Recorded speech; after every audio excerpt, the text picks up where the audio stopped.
Selamat siang adik-adik. Ya, jadi kita hari ini masih kuliah daring. Nah, pertemuan minggu lalu kita sudah sampai metode posisi palsu. Jadi metode bagi dua dan metode posisi palsu itu kita golongkan sebagai metode tertutup ya. Karena ketika kita mencari akar, ada dua nilai tebakan awal yang menutupi atau melingkupi akar ya. Dan juga kita golongkan sebagai metode non-derivatif, artinya tidak menggunakan fungsi turunan.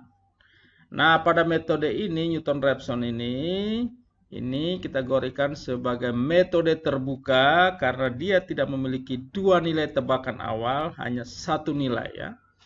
Dan yang kedua, dia menggunakan fungsi turunan. Sehingga metode Newton-Raphson ini kita golongkan sebagai yang pertama adalah metode derivatif atau metode turunan menggunakan fungsi turunan, dan yang kedua adalah metode terbuka karena dia tidak memiliki nilai tebakan awal tapi hanya sebuah nilai. Sehingga secara definisi metode Newton-Raphson adalah metode iterasi untuk memecahkan persamaan fx sama dengan 0 dengan f diasumsikan mempunyai turunan kontinu f. Metode ini sangat umum dipakai karena kesederhanaannya dan paling terkenal dalam terapan sains dan rekayasa. Oke ya, ini interpretasi grafiknya. Bagaimana cara kerja secara grafik? Kita memiliki sebuah nilai tebakan awal ya. Nah, selanjutnya akan terjadi pengulangan looping menuju ke akar yang ada di sini ya. Jadi X0 ini seolah-olah nanti sebagai nilai akar pendekatannya menuju akar yang asli yang ada di sini. Bagaimana cara kerjanya? Kita sudah mendapatkan X0, kita memiliki fungsi fx, maka titik yang ada di sini adalah titik X0, fx0 ya. Karena titik sudah ada yang kita sudah ketahui, maka kita dapat menggambarkan garis singgung ya. Garis singgung itu adalah sebuah garis yang merupakan fungsi turunan dari sebuah fungsi tadi ya, yang akan memotong sumbu x ya. Nah, yang memotong sumbu x ini yang kita sebut dengan x1, ini yang namanya akar aproksimasi. Selanjutnya juga sama, x1 kita dapat, kita cari titik yang di atas, fx1, kita tarik lagi garis singgung, temukan x2, dan selanjutnya. Sehingga satu ketika pada iterasi tertentu akan mendapatkan akar. Pertanyaannya, gimana kalau ini kan ke arah kiri, bagaimana kalau ke arah kanan? Nah, kalau ke arah kanan kan pasti dia menjauhi akar ya, tidak akan mungkin menemukan akar. Nah, sehingga di metode Newton-Raphson ini juga tidak ada garansi akar pasti ditemukan ya. Salah satu catatan penting. Nah, maka kalau kita bekerja dengan mesin diskrit ya, pasti kalau kita iterasi looping terus, satu saat pasti akan memorinya akan full ya. Inilah maka di algoritma metode Newton-Raphson ada sebuah variabel yang kita input yaitu ini variabel M, itu adalah maksimum banyaknya iterasi. Ya.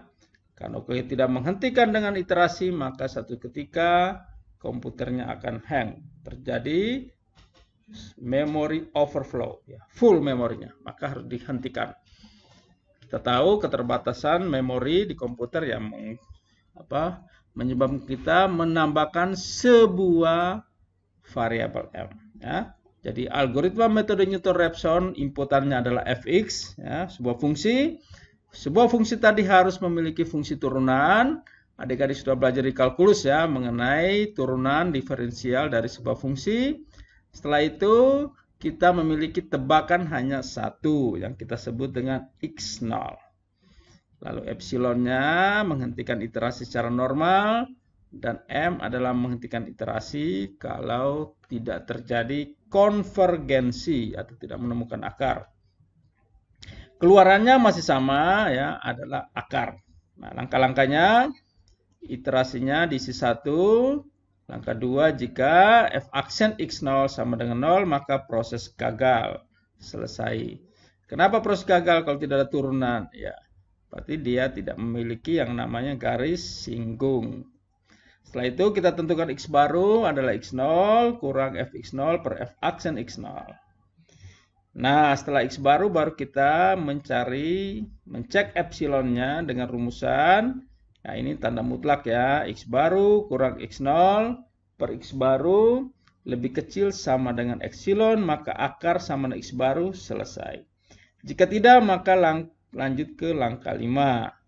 X0 kita isi dengan x baru.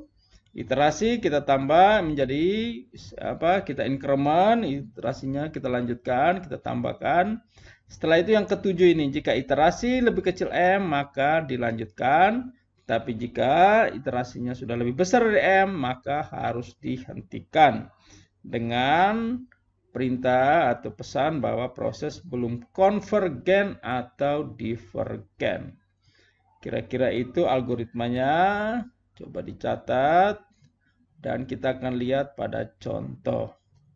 Nah, contoh soal kita menentukan akar yang sama ya, persamaan yang sama dengan metode bagi 2 dan posisi palsu, yaitu polinom dari y sama dengan x pangkat 3 kurang 2.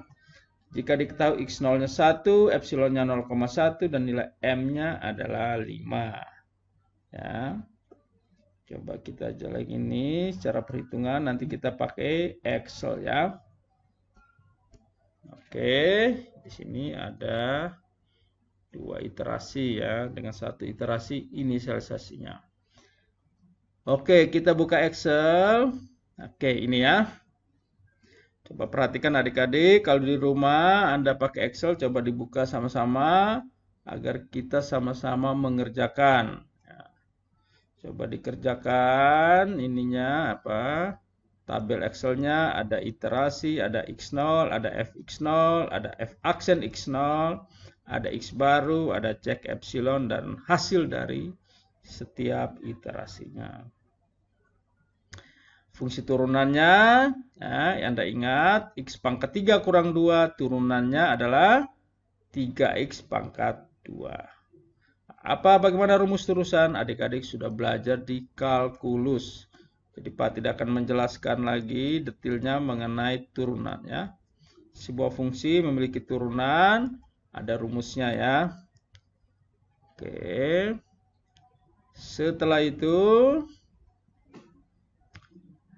kita akan mencari pertama adalah iterasinya. Kita lihat ya, step by step di algoritma. Iterasi sama dengan 1 sudah ditulis. Jika f aksen x0 sama dengan 0, proses gagal. Nah, sekarang kita cari f aksen x0. Oke.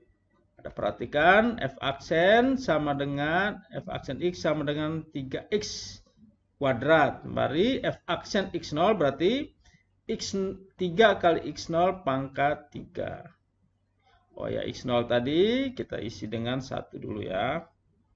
Sorry, ini diisi dengan 1. Isinya 1. Fx-nya, fx0-nya kita bisa tentukan juga. X pangkat 3 kurang 2 berarti x. Kita pangkatkan 3, shift 6 dikurangi 2. 1 ya. Setelah itu f aksen x0 sama dengan 3 dikali dengan x0 kita pangkatkan dengan 2. Oke, jadi fx0-nya tidak sama dengan 0, maka lanjut ke mencari x baru. X baru adalah rumusnya. Oh, ya, coba koreksi sedikit. Ini coba fx0 dikurangi dalam kurung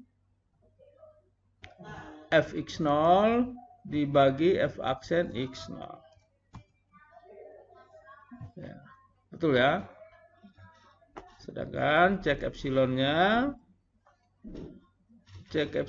adalah absolut dari x baru dikurangi dengan x0 dibagi dengan x baru.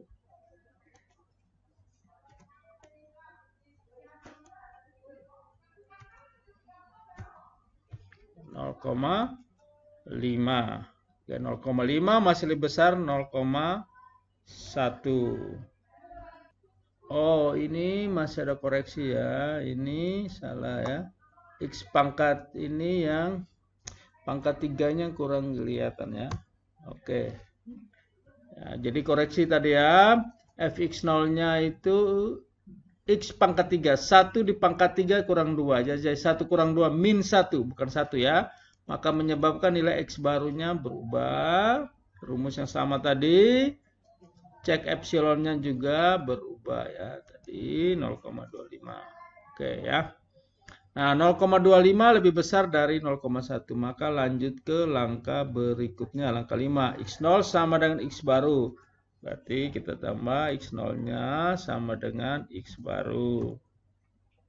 Iterasinya jadi kedua.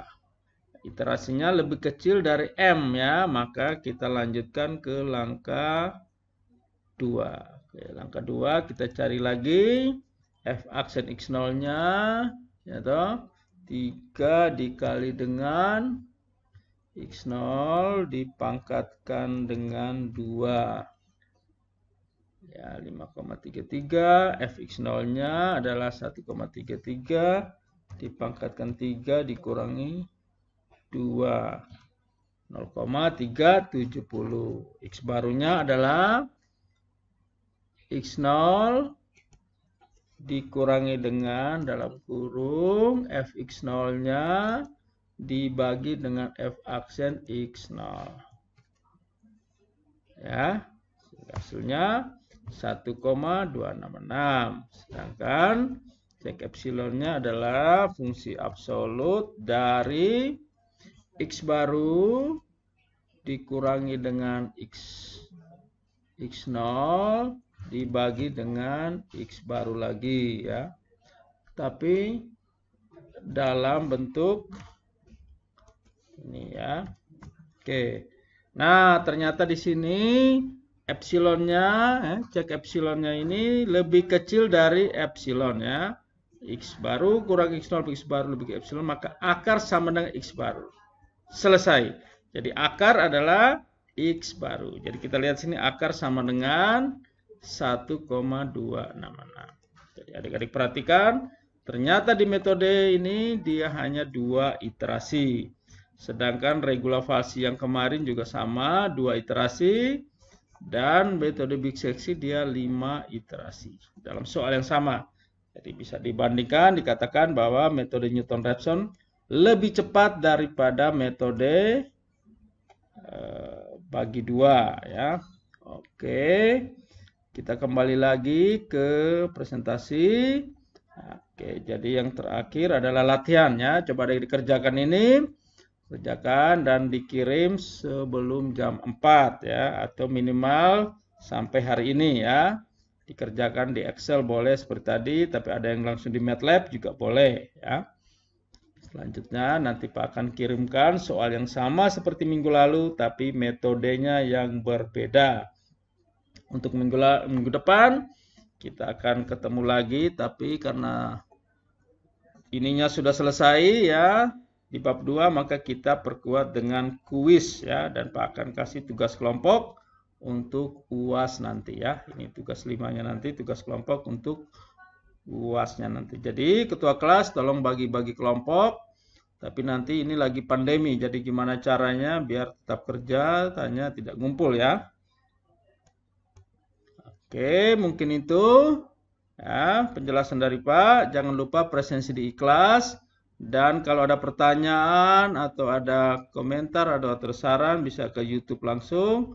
Atau bisa juga melalui Google Classroom. Selamat siang, salam sehat selalu.